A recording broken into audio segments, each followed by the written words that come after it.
ప్రభునందు నాకు అత్యంత ప్రియమైన సహోదరి సహోదరులారా, మీకందరికీ మన ప్రభువును రక్షకుడైన యేసుక్రీస్తు వారి యొక్క దివ్యమైన, శ్రేష్టమైన, సర్వోత్కృష్టమైన, మహోన్నతమైన నామంలో నా హృదయపూర్వక వందనాలు ప్రతి ఒక్కరికి పేరు పేరున తెలియజేస్తున్నాను. ప్రభునందు నాకు అత్యంత ప్రియులారా, ఈరోజు కూడా BOUI వారు బోధిస్తున్నటువంటి ఒక అబద్ధ బోధను లేఖన కాంతిలో పరిశోధించి సత్యాన్ని నిరూపించటానికి, స్థాపించటానికి మరి మీ ముందుకు రావటం జరిగిందనమాట. అదేంటనంటే స్వస్థతా వరాలు, అద్భుతాలు, ప్రవచన వరాలు, అన్యభాషా వరాలు మొదటి శతాబ్దంలోనే అంతరించిపోయాయి, ఆగిపోయాయి. నేడు సమాజంలో అవి లేవు, అవి జరగట్లేదు అనేది వారి యొక్క వాదన అన్నమాట. ఇది ఈనాటి నుంచి వారు బోధిస్తున్నది కాదు. గత 30-40 సంవత్సరాల నుంచి ఇదే బోధను వాళ్ళు సమాజంలో బోధిస్తూ ఉన్నారనమాట. ఇది వాస్తవానికి వారు క్రొత్తగా కనిపెట్టింది ఏమీ లేదు. అంతకుముందే కొన్ని శతాబ్దాల నుంచి చర్చ్ ఆఫ్ క్రైస్ట్‌లో క్రీస్తు సంఘంలో బోధిస్తున్నటువంటి బోధలే అన్నమాట. వాళ్ళు అదే సంఘం నుంచి బయటకొచ్చారు కాబట్టి ఇంకా వాళ్ళ గురువులు వాళ్ళు చెప్పినటువంటి బోధలు ఏవైతే ఉన్నాయో దాన్నే కొనసాగిస్తా ఉన్నారు. అది వేరే విషయం. అయితే ఈ మధ్యలో ప్రసన్న బాబు గారు చెప్పినట్టుగా మీరు అప్డేట్ అవ్వాలి, క్రొత్త నిబంధనలకు రావాలి అని ఎదుటి వారికి బోధిస్తున్నారు గదా! నిజానికి అప్డేట్ అవ్వాల్సింది వాళ్ళే. ఎందుకనంటే ఆనాటి కాలంలో వాళ్ళు ఏది చెప్పినా జనాలు గుడ్డిగా నమ్మేశారు. ఎందుకనంటే అలా నమ్మటానికి కూడా అవకాశం ఎందుకు కలిగింది అనంటే ఆనాడు సోషల్ మీడియా లేదు, టెక్నాలజీ అంత డెవలప్ కాలేదు. అంత మాత్రమే గాకుండా అందరి చేతిలో మొబైల్ ఫోన్స్ ఆనాడు లేవు గాబట్టి కీప్యాడ్ ఫోన్స్ ఉండటమే చాలా గొప్ప అనమాట. అట్లాంటి పరిస్థితుల్లో వాళ్ళు ఏది చెప్పినా జనాలు నమ్మేశారు. కానీ ఇప్పుడు అలా కలవదు. ఇప్పుడు అంతా అప్డేట్ అయిపోయారు. అందరి టెక్నాలజీ మారిపోయింది. అందరి చేతుల్లోకి మొబైల్స్ వచ్చేసాయి. సోషల్ మీడియా ప్రపంచం నడుస్తా ఉంది. ప్రతి ఒక్కరూ మరి బైబిల్ గ్రంథాన్ని చదువుతున్నారు. ఒకప్పుడు బైబిల్ గ్రంథాన్ని మనం చదవాలంటే ఫిజికల్‌గా బైబిల్ గ్రంథం మన చేతిలో ఉండాలి. అది ఇంటి దగ్గరకొచ్చి చదివేవాళ్ళం. కానీ ఇప్పుడు నువ్వు ఏ వర్క్ చేస్తున్నా, ఏ బిజినెస్ చేస్తున్నా, ఏ ఉద్యోగం చేస్తున్నా, ఒక గంట, 2 గంటలు లీజర్ టైం దొరికితే చాలు. వెంటనే బైబిల్ ఓపెన్ చేసి చదువుతున్నారు. కొంతమందైతే మధ్యాహ్నం లంచ్ టైంలో గూడా ఉద్యోగస్తులు అక్కడ ఒక అర్ధగంట బైబిల్ గ్రంథాన్ని ధ్యానం చేస్తూ ఉన్నారు. అలాగే అనేకుల ప్రసంగాలను వింటూ ఉన్నారు. అనేకులకు మరి యాక్సెస్ దొరికింది ఇంటర్నెట్‌లో. ఈరోజు ప్రపంచమంతటా అప్డేట్ అయిపోయింది. ప్రతి వ్యక్తి బైబిల్ చదువుతున్నాడు. అలాగే అనేకులు ప్రసంగాలు వింటున్నారు. ఒకప్పుడైతే అనేకుల ప్రసంగాలు వినే అవకాశం లేదు. ఎందుకంటే చేతిలో ఫోన్ లేదు. వాళ్ళొచ్చి ప్రత్యక్షంగా, భౌతికంగా వాళ్ళకు చెప్తేనే తప్ప లేకపోతే ఎక్కడ ఎవరు ఏం బోధిస్తున్నారో తెలీదు. ఎప్పటినుంచో సత్యం అనేది ఉంది. దాన్ని బోధిస్తున్నారు గానీ, ఆ జనాలు బయటికి సోషల్ మీడియా ద్వారా ఎక్స్‌పోజ్ అవ్వలేదు. వాళ్ళ యొక్క ప్రసంగం వారికి చేరలేదు గాబట్టి, ఆ కారణాన్ని బట్టి ఇంక వాళ్ళు ఏది చెప్తే అది నమ్మేశారు కానీ, BOE వాళ్ళు చెప్పే బోధనలు ఇప్పుడున్న సమాజంలో ఎవరు నమ్మరు. ప్రతి ఒక్క చోట వ్యతిరేకత వస్తూనే ఉంది. అందరూ వ్యతిరేకిస్తూనే ఉన్నారు. ఆ బోధన ఎవరు నమ్మరు. ఎవరు నమ్ముతారు అనంటే, వాళ్ళ యూనివర్సిటీల్లోనే చదువుకొని అక్కడే మరి పాస్టర్లుగా ఎదిగి, దైవజనులుగా ఎదిగి, చిన్న చిన్న సంఘాలను స్థాపించుకొని, మరి ముందుకు నడుస్తున్న వాళ్ళు, వాళ్ళకి ఒకవేళ సత్యం తెలిసినా అంగీకరించే మనసు అక్కడక్కడ కొంతమందికి గొప్పవాళ్ళు, మంచోళ్ళు, మంచి సహృదయులు అందులో ఉంటారు కాబట్టి అక్కడక్కడ. వాళ్లకు ఇది వాస్తవం కాదని తెలిసినా కూడా, వాళ్ళకి వేరే ఆప్షన్ లేదు. చచ్చినట్టుగా అది నమ్మవలసిన పరిస్థితే. ఎందుకంటే ఇంతకాలం ఈ బోధలు చేసి, అనేకులను నమ్మించి, ఇప్పుడు సడెన్‌గా మార్చేసుకుంటే జనాలందరూ ఏమనుకుంటారో, నన్ను హేళన చేస్తారేమో, పరువు పోతదేమో, ఇదంతా ఎందుకొచ్చింది గోల. ఇంకా ఎట్లాగో చెప్పామో అదే చెప్పేసుకుంటే పోద్దని. ఒకవేళ దానికి వ్యతిరేకంగా ఏమైనా మాట్లాడారా, వెంటనే అక్కడి నుంచి గెట్ ఔట్ అనేస్తారు. ఇగో ఈ మధ్యనే సుందరరావు గారు కూడా బోధించారు కదా పెద్దాయన. ఎవరైనా గిబేట్లు చేస్తే అసలు మిమ్మల్ని మెడబెట్టి గెంటేస్తామని. ఇక అంతే ఆ స్వభావం అక్కడ అలాగే ఉంటుంది. ఆ యూనివర్సిటీలో ఏంటంటే వాళ్ళకి వ్యతిరేకంగా వాళ్ళు ఏం తప్పు చేసినా, ఏ బూతు మాట్లాడినా, ఏం చేసినా కూడా నోరు మూసుకొని అది సత్యం, అవును మా అయ్యగారు చెప్పింది మంచిదే అని మీరు చెప్పాల్సిందే, జెండా ఎత్తాల్సిందే. అంతకు మించి వేరే ఆప్షన్ లేదు. మా అయ్యగారు చెప్పింది తప్పు అని అన్నావా, ఆయనకు తెలియనంత వరకు ఓకే. వాళ్ళకి తెలిసిందంటే నీకు మెడ మీద నువ్వు ఎవడవని కూడా ఎంత సందాలు ఇచ్చావు, ఎన్ని కానుకలు ఇచ్చావు, ఎంతకాలం ఎన్ని మీటింగ్లు పెట్టి వాళ్ళని ఎంత డబ్బులు ఇచ్చావు అనేది కూడా చూడరు. వితిన్ సెకండ్స్లో మెడబెట్టి గంటేస్తారు. సో అలాంటి పరిస్థితి అక్కడ ఉంటుంది. అయితే వారు చెప్తున్నటువంటి అనేక తప్పుడు సిద్ధాంతాలలో మరొక సిద్ధాంతాన్ని ఈరోజు మనం పరిశీలన చేద్దాం. అదేంటంటే చెప్పాను కదా, వాళ్ళు మొదటి శతాబ్దంలో అవన్నీ ఆగిపోయాయి. మరి అలా ఆగిపోయాయి అంటానికి వాళ్ళు చూపించే రిఫరెన్స్ ఏంటి ఒకసారి చూద్దాం. 1 కొరింథీ పత్రిక 13వ అధ్యాయము 10వ వచనంలో వాళ్ళు ఏమంటున్నారంటే, పూర్ణమైనది వచ్చినప్పుడు పూర్ణము కానిది నిరర్ధకమగును. ఇగో ఈ మాట చూపిస్తున్నారండి. పూర్ణమైనది వచ్చినప్పుడట పూర్ణము కానిది నిరర్ధకం అయిపోతుందట. మరి ఏంటయ్యా పూర్ణమైనది ఏంటి అని వాళ్ళు మనం అడిగితే వాళ్ళు ఏం చెప్తారు? పూర్ణమైనది అంటే ఏం లేదు సహోదరుడా, నీకు ఆ మాత్రం తెలియదా? పూర్ణమైనది రావటం అంటే బైబిల్ గ్రంథం రచనాకాలం సంపూర్తి చేయబడటం. బైబిల్ గ్రంథ రచనాకాలం సంపూర్ణం చేయబడటమే పూర్ణమైనది రావటం. అవునా? మరి అలా అప్పుడు అది వస్తే బైబిల్ గ్రంథం రచనాకాలం పూర్తయితే ఏం జరిగిద్ది అంటే వాళ్ళు చెప్తున్నారు, భాషలు నిలిచిపోతాయి, ప్రవచనాలు నిలిచిపోతాయి, స్వస్థ వరాలు అద్భుతాలు ఇవన్నీ నిలిచిపోతాయి. అవునా? మరి నిలిచిపోయినాయా బ్రదర్ అంటే, మరి ఎప్పుడో నిలిచిపోయినాయిగా అని మనం అడిగామనుకో, వాళ్ళు అంటారు ఎప్పుడో నిలిచిపోయినాయిగా, తెలియదా నీకు అంటారు. నాకు తెలియదు బ్రదర్, ఏదో ఒకసారి ఎక్కడైనా రెఫరెన్స్ చూపించాను కానీ, ఎందుకు లేవు బ్రదరు, నువ్వు బైబిల్ సరిగ్గా చదవట్లేదా ఏంటి, చూపిస్తాను తీ ఒకసారి నీ బైబిల్ అంటారు వాళ్ళు. 2వ కొరింథీ పత్రిక 12వ అధ్యాయము 7వ వచనం నుంచి చదువుతూ, నాకు కలిగిన ప్రత్యక్షతలు బహు విశేషముగా ఉన్నందున నేను అత్యధికముగా హెచ్చిపోకుండా నిమిత్తము నాకు శరీరంలో ఒక ముళ్ళు, నేను అత్యధికముగా హెచ్చిపోకుండా నిమిత్తము నన్ను నలగొట్టుటకు సాతాను యొక్క దూతగా ఉంచబడెను. అది నా యొద్ద నుండి తొలగిపోవాలని దాని విషయమై ముమ్మారు ప్రభువును వేడుకుంటుని, అందుకు నా కృప నీకు చాలును అని చెప్పేశాడు ఆయన. ఈ మాట చదివి ఇక్కడ పౌలు గారు ఏమంటున్నారు? పౌలు గారికి ఒక ముళ్ళు ఉంది, అది ఇబ్బంది పెడతా ఉంది, అది పోవాలని 3 సార్లు ప్రార్థన చేశాడు, కానీ పోలేదు. ప్రభు నా కృప నీకు చాలు, నీ బలహీనత అంటే నా నామం బలపడుతుందని చెప్పారు. అయితే ఏమైంది బ్రదర్ మరి అక్కడ అని మనం అడిగామనుకో, ఏమైంది ఏంటన్నా, ఇక్కడ పౌలు గారికి ముళ్ళు ఉన్నప్పుడు ఆయనకు స్వస్థవరం ఉంటే ఆయన బాగు చేసుకోవాలి కదా, కానీ ఇక్కడ బాగు చేసుకోలేకపోయాడు, తను స్వస్థపరచుకోలేకపోయాడు. కాబట్టి ప్రభువుని అడిగింది అంటే అర్థం ఏంటనుకుంటున్నావు? స్వస్థతలు ఆగిపోయాయి. అవునా, ఇంకెక్కడన్నా ఉందా తమ్ముడు అని అడిగామనుకో, వాళ్ళ శిష్యులను ఎవరినైనా, ఎందుకు లేదు, భలే అడివే, తిమోతికి రాశాడు కదా పౌలు గారు, తీ ఒకసారి అని చెప్తారు. తిమోతి పత్రిక 5వ అధ్యాయము చూడండి 23వ వచనాన్ని చదువుతారు ఇట్లాగా, ఏమని, ఇక మీదట నీళ్లే త్రాగక నీ కడుపు జబ్బు నిమిత్తము తరచుగా వచ్చు బలహీనతల కోసము ద్రాక్షారసము కొంచెముగా పుచ్చుకొనుము అంటున్నాడు. కడుపు జబ్బును అలాగే తరచుగా వచ్చు బలహీనతల కోసం, ఈ 2 విషయాలు మాట్లాడాడు అక్కడ. ఒకటి కడుపు జబ్బు నిమిత్తం, రెండవది తరచుగా వచ్చే బలహీనతలు. మరి మనుషులన్నాక మనకందరికీ బలహీనతలు తరచుగా వస్తూనే ఉంటాయి కదండి. ఈ పాప శరీరం ఉన్నంత కాలం మరి మనలో తరచుగా బలహీనతలు వస్తూనే ఉంటాయి. ఈ శరీరం ఉన్నంత కాలం తప్పదు. ఈ మధ్యనే పిడి సుందరరావు గారికి కూడా ఆరోగ్యం బాగలేక హాస్పిటలైజ్ అయ్యారు. ఫొటోస్ మీరు అందరు చూసారు సోషల్ మీడియాలో. అలాగే సంతోష్ కుమార్ గారికి కూడా ఈ మధ్యలో ఆపరేషన్, పెద్ద మేజర్ ఆపరేషన్ అయింది, దానికి డబ్బులు కలెక్ట్ చేసి చేయించారు, అదంతా మీరు చూశారు. వాళ్ళకే కాదు, ఎవరికైనా, నాకైనా, మీకైనా, మన అందరికైనా కూడా ఖచ్చితంగా తరచుగా కొన్ని బలహీనతలు, కొన్ని రోగాలు మనకు వస్తూనే ఉంటాయి కామన్గా. అది నువ్వు కడుపు జబ్బు ఏదో ఉందంట తిమోతికి, ఈ రెండింటి కోసం నువ్వేం చేస్తావు? ద్రాక్షారసం త్రాగు, నీళ్లే కాదు ద్రాక్షారసం కూడా తాగు, అవి వాటి నుంచి ఉపశమనం కలగటం కోసం, పరచబడటం కోసం అని పౌలు గారు చెప్తున్నారు కదా. అంటే అర్థం ఏంటి? ఒకవేళ పౌలు గారిలో కనుక ఆ వరాలుంటే, ఆ స్వస్థత వరం ఇంకా నువ్వు కొనసాగుతూ ఉంటే మరి తిమోతిని బాగు చేయొచ్చు కదా. ద్రాక్షారసం సాగమని ఎందుకు అంటాడు? కాబట్టి ఆగిపోయాయి అంటున్నాడు. ఏమండి, తెలియక ఒక మాట అడుగుతాను నేను, ఆగిపోయాయి అని చెప్పడానికి మీరెవరు, నేనెవరు? పౌలు గారు ఏమన్నా అన్నాడా ఆగిపోయాయని? తిమోతి ఏమన్నా అన్నాడా ఆగిపోయాయని? పోనీ ఇంకెవరన్నా అన్నారా ఆగిపోయాయని? అనలేదు. మీరంటున్నారు ఎందుకు? మీరు స్టేట్మెంట్ చేస్తున్నారు ఎందుకు? అంటే వాళ్ళ పరిస్థితులను బట్టి మీరు అంచనా వేసేస్తారా ఏం జరుగుతుందో అక్కడ?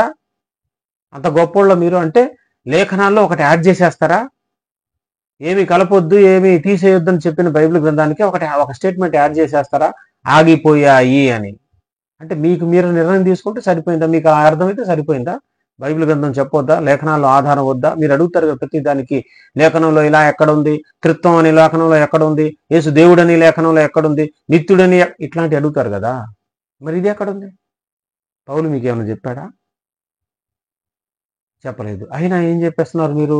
ఆగిపోయాయి అని. దానికి ఏమంటున్నారు? సరే, మీ మాటకే కాసేపు for the sake of argument మీదే రైట్ అనుకుందాం. పూర్ణమైనది వచ్చినప్పుడు పూర్ణం కానిది ఆగిపోవాలి, నిరర్ధకమైపోవాలి. ఓకే. మరి పూర్ణమైనది ఎప్పుడు వచ్చింది? పౌలు గారి కాలంలో పూర్ణమైనది వచ్చేసిందా? పౌలు గారి కాలంలో బైబిల్ గ్రంథ రచన పూర్తి అయిపోయిందా? పౌలు గారు రాసిన పత్రికలు ఏ టైంలో? 60 నుంచి 65 మధ్యలో కదా. మరి యోహాను ప్రకటన రాసింది ఎప్పుడు? 98, 97 సమయంలో కాదా? అంటే మధ్యలో 30 సంవత్సరాల గ్యాప్ ఉంది. 1, 2 కాదు, 30 సంవత్సరాల గ్యాప్. మరి అంతకుముందు పౌలు గారు ఉన్నప్పుడే ఎందుకు ఆగిపోవాలి? మరి పూర్ణమైనది వచ్చినప్పుడు కదా పూర్ణం కాంతి నిరర్ధకం అవ్వాల్సింది, ఆగిపోవాల్సింది వరాలైనా ఏవైనా. మరి అది ఇంకా రాలేదు, పూర్ణమైనది ఇంకా రాలేదు. పౌలు గారి కాలంలో ఆగిపోయింది మీరెట్లా చెప్తారు? అసలు మీ స్వయం ఖండన కదా, స్వయం వైరుధ్యం కదా, ఇది సెల్ఫ్ కాంట్రాడిక్షన్ కదా. ఇది పూర్ణమైనది వచ్చినప్పుడు ఆగిపోతాయి అని మీరే అర్థం చెప్తారు. ఇక పూర్ణమైన దాన్ని ఇంకా రానివ్వట్లా, ఇంకా పౌలు గారి కాలంలోనే ఆపేస్తున్నారు. మళ్ళీ ఎంత విడ్డూరమైన బోధ అండి. ఏమండి, కొంచెం బుర్ర ఉపయోగించండి బైబిల్ గ్రంథం. అంటే వీళ్ళకి వీళ్ళే ఊహించేసుకొని ఆపేసుకుంటున్నారు, అనేసుకుంటున్నారు. అసలు ఏం చెప్తున్నాడు పౌలు, దేని గురించి మాట్లాడుతున్నాడో ఈరోజు మనం చూద్దాం. 1 కొరింథీ పత్రిక 12వ అధ్యాయం నుంచి మొదటి నుంచి మనం చదివితే, మరి పరిశుద్ధాత్మ దేవుని యొక్క పరిచర్య, ఆత్మ దేవుని యొక్క వరాల గురించి ఒక్కొక్కళ్ళకి ఒక్కొక్క రీతిగా దేవుడు ఎలా ఇచ్చుకుంటూ వచ్చాడో, పరిచర్యలు ఎలా జరిగిస్తూ ఉన్నారో, అది ఒక శరీరంలో ఉన్న అవయవాలను పోల్చి చెబుతూ మాట్లాడుకుంటూ వస్తూ చూడండి. 27లోకి వస్తే ఏమంటున్నాడు? అటువలే మీరు క్రీస్తు యొక్క శరీరమై ఉండి వేరువేరుగా అవయవములమై ఉన్నారు. మరియు దేవుడు సంఘంలో మొదట కొందరిని అపోస్తులుగాను, పిమ్మట కొందరిని ప్రవక్తలుగాను, పిమ్మట కొందరిని బోధకులుగాను, అటు పిమ్మట కొందరిని అద్భుతం చేయవారు గాని, తరువాత కొందరిని స్వస్థపరచు కృపావరణ గలవారిగాను, కొందరిని ఉపకారం చేయవారు గాను, కొందరిని ప్రభుత్వం చేయవారు గాను, కొందరిని నానా భాషలు మాట్లాడేవారు గాను నియమించాను. అందరూ అపోస్తుల్లా, అందరూ ప్రవక్తలా, అందరూ బోధకులా, అందరూ అద్భుతం చేయవారా, అందరూ స్వస్థపరచు కృపావరం గలవారా, అందరూ భాషతో మాట్లాడుతున్నారా, అందరూ భాషకు అర్థం చెప్తున్నారా? అందరూ చెప్పట్లేదు కదా, అందరికి ఆ వరాలు లేవు కదా. అది అందరికీ తెలిసిన విషయమే. అయితే ఈ 31వ వచనంలో ఏమంటున్నాడంటే, కృపావరములలో శ్రేష్టమైన వాటిని ఆసక్తితో అపేక్షించుడి. కృపావరాలు నానా విధాలుగా అనేకములు ఉన్నాయి, కానీ వాటిలో ఇంకా శ్రేష్టమైనవి ఏవైతే ఉన్నాయో వాటిని ఆసక్తితో అపేక్షించండి అంటున్నాడు ఆయన.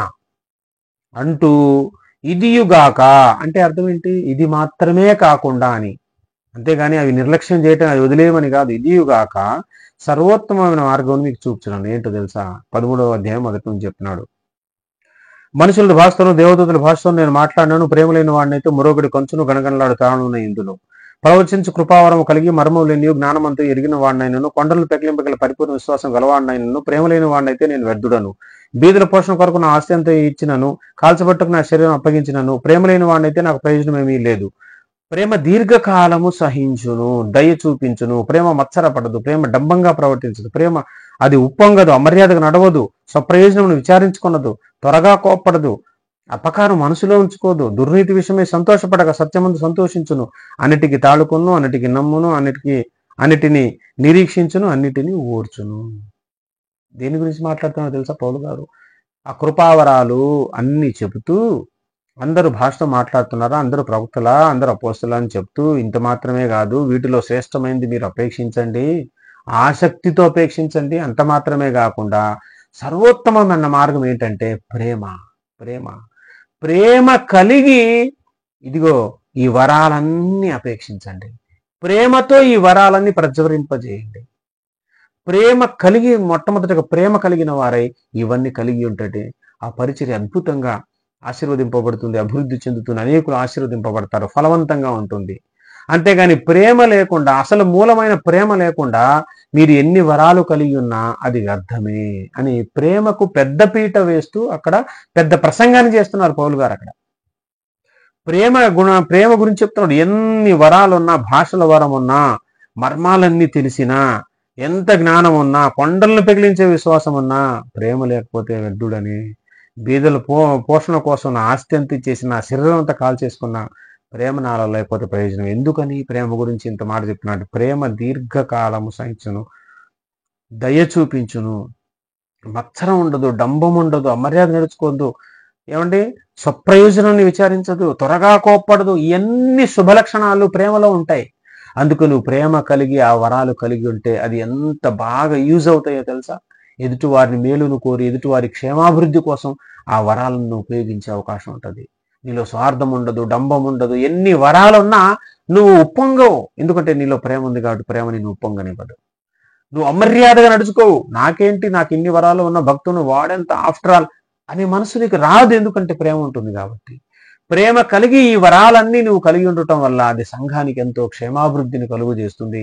కాబట్టి ప్రేమ కలిగి ఉండండి అని చెప్తూ 8వ వచనంలో ప్రేమ శాశ్వత కాలం ఉండును. తెలుసా, మిగతా ఈ వరాలు ఏవైనా కూడా ఈ భూమి మీద మనం బ్రతుకున్నంత కాలమే మనతో ఉంటాయి. యేసయ్య రాకడ వరకే ఉంటాయి. కానీ ప్రేమ అనేది శాశ్వత కాలం. మనం కలిగి ఉన్న ఈ ప్రేమ నిరంతరం పరలోక రాజ్యంలో కూడా నిత్యత్వం అంతా కొనసాగుతుంది ఆ ప్రేమ. కాబట్టి ప్రేమ అనేది శాశ్వతం. కాబట్టి ముఖ్యంగా ప్రేమ కలిగి ఉండండి అని చెప్తున్నాడు. అలా చెబుతూ 8వ వచనంలో ప్రవచనములైనను నిరర్ధకములగును, భాషలైనను నిలిచిపోవును, జ్ఞానమైనను నిరర్ధకమగును అంటున్నాడు. ఇక్కడ 3 విషయాలు చెప్పాడు. జాగ్రత్త చూడండి. ఏమంటే ఆ 3 విషయాలు? ప్రవచనములైనను నిరర్ధకములగును, భాషలైనను నిలిచిపోవును అన్నాడు. నిలిచిపోయెను కాదు. వీళ్ళు అనేసుకుంటున్నారు బయట నిలిచిపోయిను, ఆగిపోయినాయి. బైబిల్ గ్రంథం అలా చెప్పిందా? ఆగిపోవును అన్నాడు. ఆ కాలం ఏంటి, ఆ సందర్భం ఏంటి, అది ఎప్పుడో తెలుసా? అంటే మీరే డిసైడ్ చేసేసుకుంటారా? మీరే డిసైడ్ చేసేసుకొని ఆగిపోయిందని బైబిల్ చెప్పకుండా మీరు చెప్పేస్తారా? ఇక్కడ ఏమంటున్నాడు? భాషలైనను నిలిచిపోవును, జ్ఞానమైన నిర్ధకమగును. మనం కొంత మట్టుకు ఎరుగుదు, కొంత మట్టుకు ప్రవచిస్తున్నాం. కానీ పూర్ణమైనది వచ్చినప్పుడు పూర్ణము కానిది నిరర్ధకమగును. ఇగో మనకు కొంత మట్టికే మనం ప్రవచిస్తున్నాం, కొంతే తెలుసు మనకి. కానీ పూర్ణమైనది వచ్చినప్పుడు అంతా తెలిసిపోద్ది. పూర్ణమైనది వచ్చినప్పుడు అంటే వీళ్ళు దీనికి ఏమి యాడ్ చేస్తున్నారంటే బైబిల్ గ్రంథం రాయటం సంపూర్తి అయిపోతే పూర్ణమైనది వచ్చేసినట్టు. సరే, వీళ్ళ ప్రకారం ఇంకొకసారి రెండోసారి వీళ్ళు అనుకున్నది రైట్ అనుకున్నాం కాసేపు ఆర్గ్యుమెంట్ కోసం. మరి పూర్ణమైనది వచ్చేసింది. అయితే భాష ఒకటి, ప్రవచనాలు, అద్భుతాలు, సూచక్రియలు ఇవే ఆగిపోతాయా? అక్కడ ఏమేమి ఆగిపోతాయని చెప్పాడు? అక్కడ ఏమి ఆగిపోతాయని చెప్పి ప్రవచనములైన నిరర్ధకములగును. సరే, మీరు ప్రవచనాలు ఆగిపోయాయి అంటున్నారు, కాసేపు ఓకే అనుకున్నాం. భాషలైన నిలిచిపోవును అన్నారు, సరే భాషలు ఆగిపోయినాయి అనుకుందాం. మీ ఆగిపోయి మరి జ్ఞానమైన నిరర్ధకమును, జ్ఞానం కూడా పోయింది, ఆగిపోయినాయా? అంటే ఇప్పుడు జ్ఞానం లేదా మీకు? క్రైస్తవుల సంఘాలు ఎక్కడ అసలు వాళ్ళు చెప్పేది జ్ఞానం కాదా, అజ్ఞానం? అదంతా క్రైస్తవం అంతా అజ్ఞానమా? మేము మహాజ్ఞానమును ప్రకటించుతున్నాం అంటున్నారు కదా. మరి అది కూడా ఆగిపోవాలి, అది కూడా నిలిచిపోవాలి. పూర్వం మీద ఎప్పుడో వచ్చేసింది, బైబిల్ ఎప్పుడో మొదటి శతాబ్దంలో రాయబడింది. అప్పుడు జ్ఞానం అంతా మీరు చెప్పే జ్ఞానం ఎవరిది? మీరు బైబిల్ రచనా కాలం కంప్లీట్ అయిన తర్వాత కదా పూర్వం మీద వచ్చింది. అప్పుడు దాకా ఉన్న జ్ఞానం అంతా వ్యర్థమే కదా. అప్పుడు దాకా ఈ రాసిన ఈ పత్రికలు, అందులో చెప్పబడిన జ్ఞానం అంతా వ్యర్థమేగా. మరి అందులోదే ఎత్తి చూపించేది ఈరోజు మీరు చేసే బోధలను ఎవరు చెప్పినా అందులో ఈ లేఖనాల్లో నుంచే కదా. మరి అదంత జ్ఞానం అంతా నిరర్థకమే కదా. బైబిల్ గ్రంథం రాయబడటం అయిపోతే చాలు, అప్పుడు దాకున్న జ్ఞానం అంతా నిరర్థకమే కదా మీరు అన్నట్టు. మరి ఈరోజు ఉన్నదంత జ్ఞానం కాదా? ఆగిపోయింది అది కూడా? చెప్పండి. ఇక్కడ ఇంకా మాట్లాడుతున్నాడు చూడండి. పూర్వమైనది వచ్చినప్పుడు పూర్వము కాంతి నిరర్ధకమగును. నేను పిల్లవాడిని ఉన్నప్పుడు పిల్లవాని వలె మాట్లాడుతుని, పిల్లవాని వలె తలంచుతుని, పిల్లవాని వలె యోచించుని, ఇప్పుడు పెద్దవాడినై పిల్లవాని చేష్టలు మానేశాను. అవును, పౌలు గారు చిన్నప్పుడు, ఎవరైనా పౌలు గారే కదా, మనమైనా చిన్నప్పుడు ఉన్నప్పుడు చిన్నపిల్లలు చేస్తాం, చిన్నపిల్లల ఆటలు ఉంటాయి, చిన్నపిల్లల మాటలు ఉంటాయి. చిన్నపిల్లలకి ఏం తెలుస్తుంది? సంపూర్ణ జ్ఞానం వాళ్ళకి తెలుసు, వాళ్ళకి అన్ని కొంచెం కొంచెం తెలుసు. పెద్దోళ్ళు అయినప్పుడు సంపూర్ణ జ్ఞానం కలిగి ఉంటారు, అంతా తెలుసుకుంటారు. అలాగే పౌలు గారు నేను పెద్దోడిని అయ్యాను, నేను పెద్దోళ్ళ యాక్ట్ చేస్తున్నాను అంటున్నాడు. ఇప్పుడు అద్దములో చూచుచున్నట్టు మా సూచనగా చూచుచున్నాము. అప్పుడు ఎప్పుడు? పూర్ణమైనది వచ్చినప్పుడు. అప్పుడు ముఖాముఖిగా చూతుము. ఆయన ఏదో ముఖాముఖిగా చూసే ఒక సందర్భాన్ని, ఒక విషయాన్ని గురించి మాట్లాడుతున్నాడు పౌలు. అది పూర్ణమైనది రావటం అంటే. బైబిల్ గ్రంథం రచనాకాలం కాదు. బోడిగుండుకు మోకాళ్ళకి లింక్ పెట్టమాకండి. ఇక్కడ మాట్లాడేది పూర్ణమైనది ఒకటి వస్తుంది, అప్పుడు ముఖాముఖిగా చూస్తాం. ఇప్పుడు అద్దంలో చూసినట్టు సూచనగానే చూస్తున్నాం. మనకు సగం సగమే తెలుసు, మనం ప్రవచించినా సగమే, మన జ్ఞానము సగమే, మన భాషలో సగమే, మన వరాలు సగం సగమే. కానీ పూర్ణమైనది ఒకనాడు వస్తుంది, అప్పుడు ముఖాముఖిగా చూస్తాం. అప్పుడు ఈ జ్ఞానం అంతా నిరర్థకం అయిపోద్ది. ఈ ప్రవచనాలన్నీ అవసరం ఉండదు ఇక. ఎప్పుడు తెలుసు అపూర్ణమైనది రావటం? యేసు ప్రభువారు రెండవ రాకడలో భూమి మీదకి రావటం. ఆయన అప్పుడు ముఖాముఖిగా మనం చూస్తాం. ఆయన ముఖాముఖ చూసినప్పుడు ఆయన గురించి దేవుడు అనగానే, యేసు ప్రభు అనగానే ఆయన గురించి మనం కలిగి ఉన్న జ్ఞానం అంతా కొంచెం కొంచెమే. దేవుడి గురించి మనకు తెలిసింది కొంచెం కొంచెమే. మీరే చెప్తుంటారు కదా అప్పుడప్పుడు, మిక్కిలి గుసగుస వంటి శబ్దం మాత్రమే తెలుసుకొనదగింది, దేవుడి గురించి మనం తక్కువే, ఇంకా చాలా ఉందని. ఆ చాలా ఆయన చూడగానే అర్థమైపోద్ది. మన మహిమ దేహధారులమై ఆయన చూసిన తర్వాత, మనం ఈయన గురించి తెలిసింది, ఇంక తెలుసుకోవాల్సింది చాలా ఉంది దేవుడు అంటే, మనం కొద్ది విషయాలే తెలుసుకున్నామని అప్పుడు దాకా ఉన్న జ్ఞానం అంతా నిరర్ధకం అయిపోద్ది. ఇంకా ప్రవచనాలు అవసరం ఉండదు. ఎందుకు వ్యక్తే కనబడినప్పుడు, ఎవరి గురించి అయితే ప్రవచనాలు చెప్తున్నాయో ఆ వ్యక్తే ప్రత్యక్షమైన తర్వాత, ఆయనే ముఖాముఖి చూసిన తర్వాత ఇంకా ప్రవచనాలతో పని ఉండదు, ఇంకా భాషల వరంతో పని ఉండదు, ఇంకా అద్భుతాలతో పని ఉండదు, ఇంకా ఆయనే వచ్చేసిన తర్వాత. అది పూర్ణమైనది రావటం అంటే. అప్పుడు ఇవన్నీ నిరర్ధకం అయిపోతాయి. ఇవన్నీ అప్పుడు వరకు కొనసాగటమే, ఇవన్నీ జరగాల్సిందే. ఎందుకని ఇవన్నీ జరగాల్సిందే అని అంటే, మీకు నేను చెప్తాను చూడండి. ఇంకా పౌలు గారు ఇక్కడ ప్రేమ గురించి మాట్లాడుతూ హైలైట్ చేస్తూ 13వ వచనంలో, కాగా విశ్వాసం, నిరీక్షణ, ప్రేమ, ఈ 3 నిలుచును, వీటిలో శ్రేష్టమైనది ప్రేమ అని చెప్పి 14వ వచనం, ప్రేమ కలిగి ఉండుటకు ప్రయాసపడాలి ప్రేమ కోసం. ఆత్మ సంబంధమైన వరాలను ఆసక్తితో అపేక్షించని మళ్ళీ చెప్తున్నాడు. ఆత్మ సంబంధమైన వరాలను ఆసక్తితో అపేక్షించమని. దీనికి మరి అడిషనల్ గా ఇంకొక మాటను మనం యాడ్ చేసుకుంటే, ఇంకొక లేఖన భాగాన్ని దీనికి జత చేసుకోవాలి. మన ఎఫెసీ పత్రిక 4వ అధ్యాయము 12వ వచనం నుంచి 11 నుంచి చూస్తే, మనమందరము విశ్వాస విషయములో దేవుని కుమారుని గురించిన జ్ఞాన విషయములోను ఏకత్వం పొంది సంపూర్ణ పురుషుల మగు వరకు, జాగ్రత్త చూడండి, ఎక్కడి దాకా? సంపూర్ణ పురుషుల మగు వరకు అనగా, అంటే క్లారిటీ చెప్తున్నాడు, క్రీస్తునకు కలిగిన సంపూర్ణతకు సమానమైన సంపూర్ణత గలవారు మగవారు. క్రీస్తుకు కలిగిన సంపూర్ణత, క్రీస్తు సంపూర్ణుడుగా ఉన్నాడు ఇప్పుడు తండ్రి కొడుకు ఆశ్రమన. ఆయనకున్నంత సంపూర్ణత, దానికి సమానమైన సంపూర్ణత కలిగి ఉన్నంత వరకు మీరు సంపూర్ణులు అయిపోయారా? క్రీస్తును కలిగినంత సంపూర్ణత మీకు వచ్చేసిందా? క్రీస్తు పోలికలకు సంపూర్ణంగా 100% చెక్కబడ్డారా? మీలో చెక్కబడవలసినవి ఏమి లేవా? మార్చుకోవాల్సినవి ఏమి లేవా? తీసుకోవాల్సినవి ఏమి లేవా? తెలుసుకోవాల్సినవి ఏమి లేవా? అనుదిన మారు మనసు మనం పొందుతూ ప్రతిదినం ఆయన సన్నిధిలో ఆయన అడుగుజాడలు నడుస్తూ క్రీస్తు పోలికలోనికి చెక్కబడుతూ ఉండాలి. ఆ చెక్కబట్టం మీలో 100% అయిపోయిందా? సంపూర్ణ అయిపోయారా మీరు?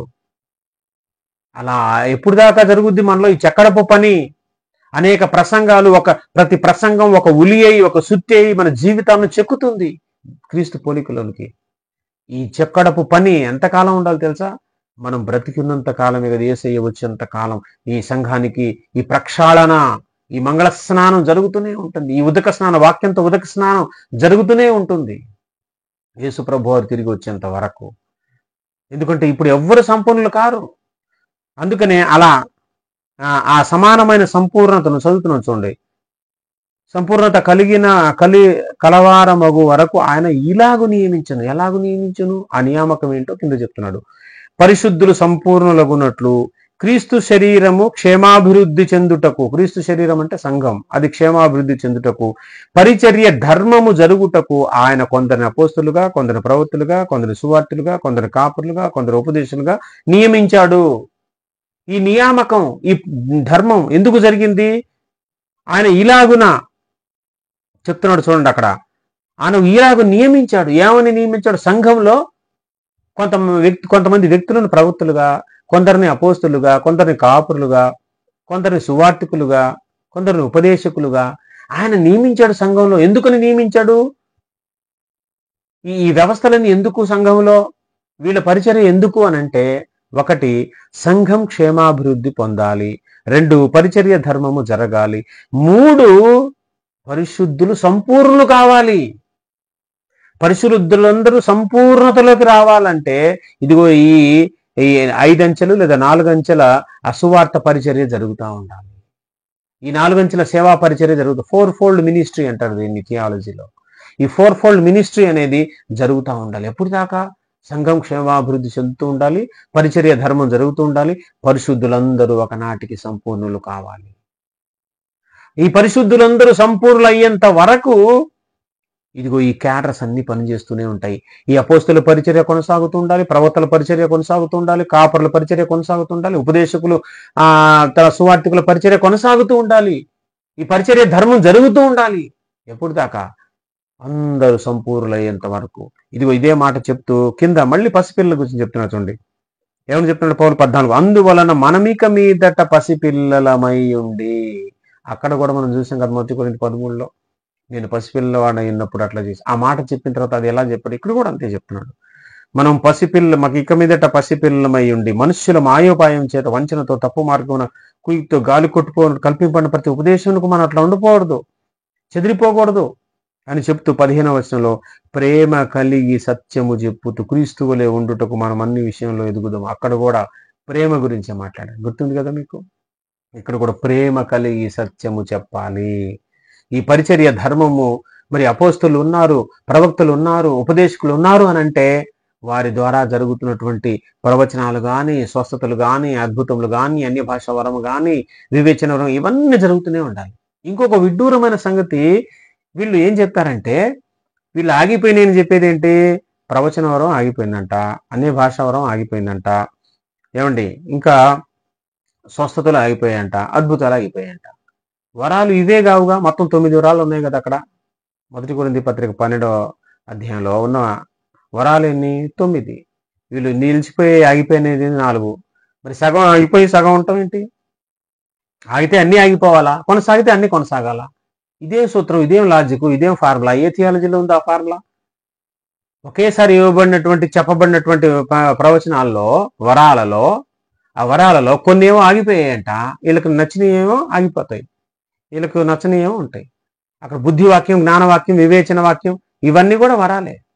ఆగిపోయిందా మరి బుద్ధివాక్యం? అంటే బుద్ధి లేదు ఇప్పుడు మనకి, జ్ఞానవాక్యం లేదు, జ్ఞానం నిలిచిపోయిందా? ఇందా కూడా అడిగాను నేను. వివేచన, ఏది సత్యం, ఏది అసత్యం, ఏది యథార్థం, ఏది అన్యాయం, ఏది న్యాయం, ఏది పవిత్రమైంది, ఏది అపవిత్రమైంది, ఈ వివేచన జ్ఞానం లేదా? ఏది సత్యబోధ, అబద్ధ బోధ, వివేచన వరం ఇప్పుడు లేదా? అంటే ఏం ఉంటాయి, బుద్ధివాక్యం ఉంటుంది, జ్ఞానవాక్యం ఉంటుంది, వివేచన వాక్యం ఉంటుంది, కానీ ఏముండదంట మిగతావి. ఇందాక చెప్పాను భాషావరం, ఇవి ఉండవంట. ఇదే ఉద్దూరమైన బోధ. సగం ఉండటం ఏంటి, సగం పోవటం ఏంటి? అసలు పోయేని బైబిల్ చెప్పేది వీళ్ళు అనుకుంటున్నారు.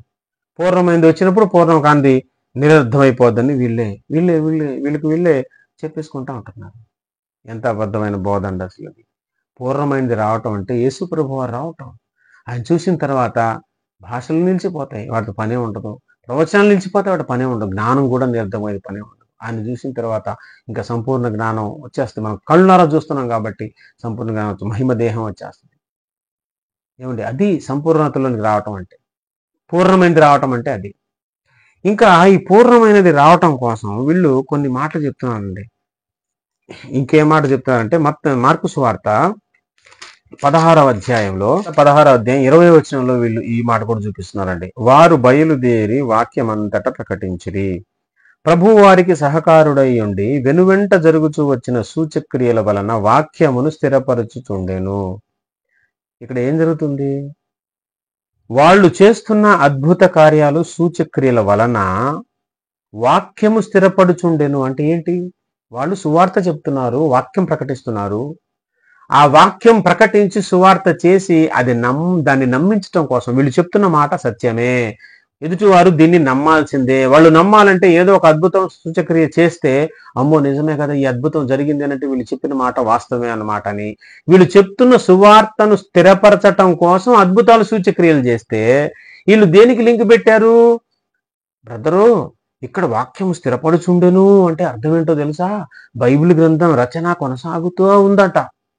అసలు కొనసాగితే ఏంటి, కొనసాగపోతే ఏంటి, ఆగిపోతే ఏంటి, ఆగపోకపోతే ఏంటి? వినేవాళ్ళకి వీళ్ళు చెప్తున్న బోధ వాళ్ళు వాస్తవం నమ్మాలంటే వాళ్ళ ముందు ఒక అద్భుతం చేయాలి.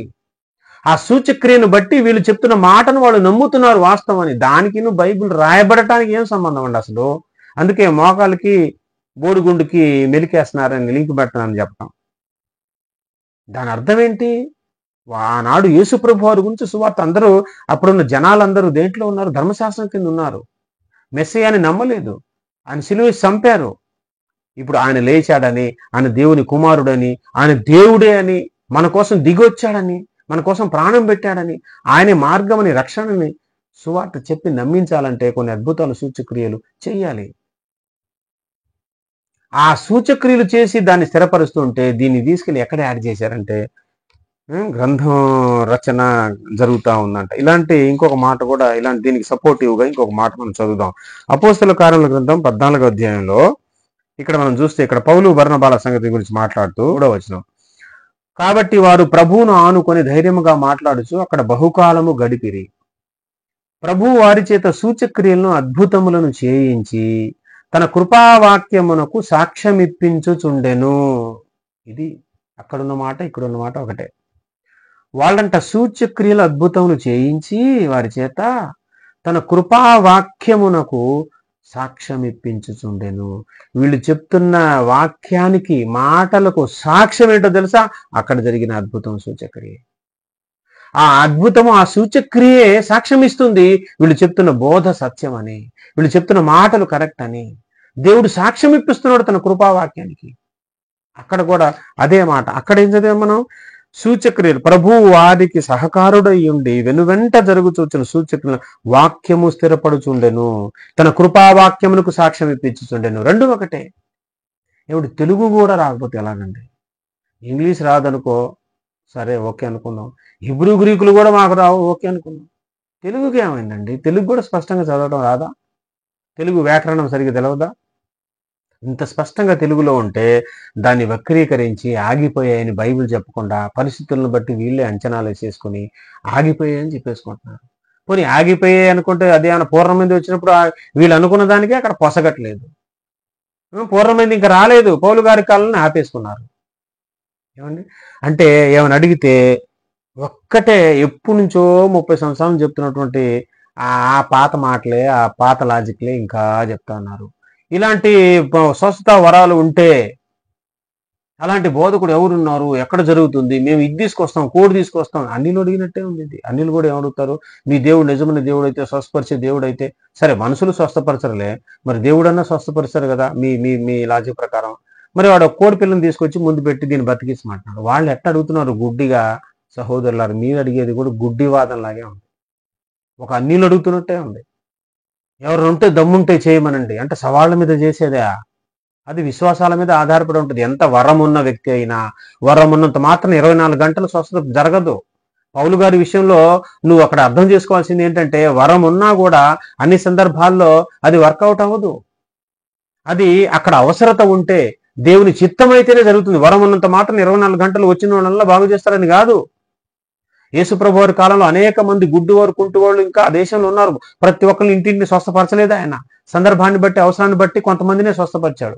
అందరినీ స్వస్థపరచలేదు కాబట్టి ఆయన దగ్గర వరం ఆగిపోయిందంటారా?